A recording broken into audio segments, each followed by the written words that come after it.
Hello viewers, నేను మీ Vijaya and welcome back to my channel Mahavi kitchen and arts. ఈ వీడియోలో మనం గులాబ్ జామున్ ఎలా చేసుకోవాలో చూసేద్దాం. ఇది రెగ్యులర్ గా గులాబ్ జామున్ మిక్స్ తో చేసుకునే గులాబ్ జామ్ కాదు. సో పచ్చికోవాతో గులాబ్ జామ్ ఎలా చేసుకోవాలో చూసేద్దాం రండి. 250 గ్రామ్స్ పచ్చికోవాలో 2 టేబుల్ స్పూన్స్ గోధుమ పిండి వేసుకొని మిక్స్ చేసుకోవాలి.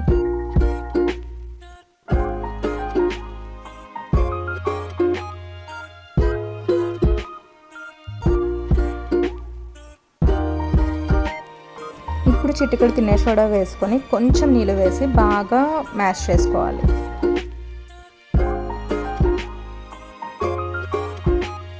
ఇలా స్మూత్గా మ్యాష్ చేసుకోవడం కొంచెం పెద్ద ప్రాసెసే, బట్ ఇదే మెయిన్. సో ఇది అస్సలు కాంప్రమైజ్ అవ్వకుండా, లంప్స్ ఏం లేకుండా మధ్యలో కావాల్సి వస్తే కొంచెం వాటర్ యాడ్ చేసుకొని మ్యాష్ చేస్తూ ఉండండి.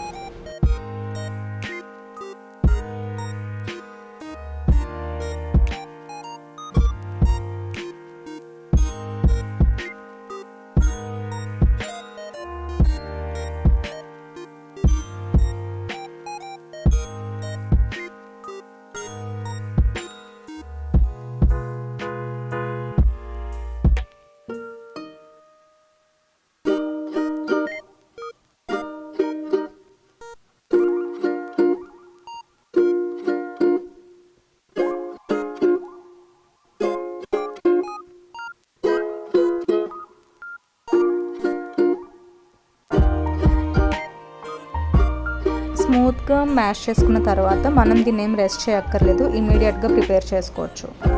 పాకం కోసం ఒక గిన్నెలో 350 గ్రామ్స్ షుగర్ వేసుకొని అది మునిగేంత వరకు వాటర్ వేసుకొని 1 టీ స్పూన్ ఇలాచీ పౌడర్ కూడా వేసుకొని మరిగించుకోవాలి.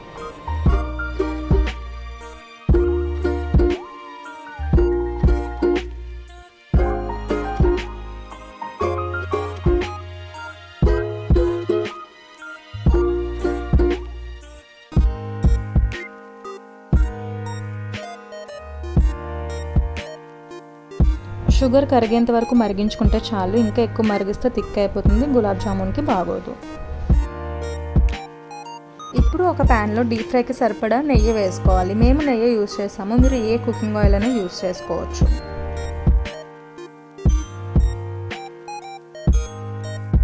నెయ్యి మరిగిన తర్వాత టెస్టింగ్ కోసం ఒక చిన్న ఉండ చేసుకుని వేయాలి.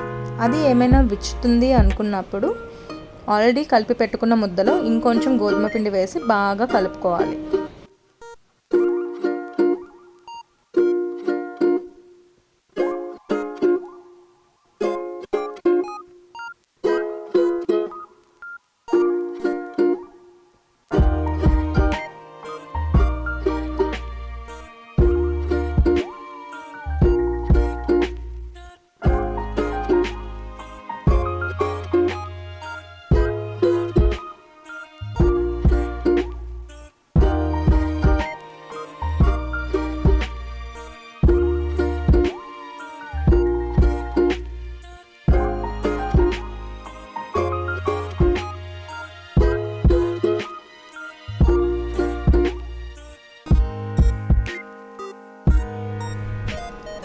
ఇప్పుడు చేసుకున్న ఉండలు నెయ్యిలో వేయించి మీడియం ఫ్లేమ్లో వేయించిన వెంటనే పాకంలో వేసేయాలి. అప్పుడైతేనే పాకం పీల్చుకుంటాయి.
10 నిమిషాలు పాకంలో ఉంచుకోవాలి.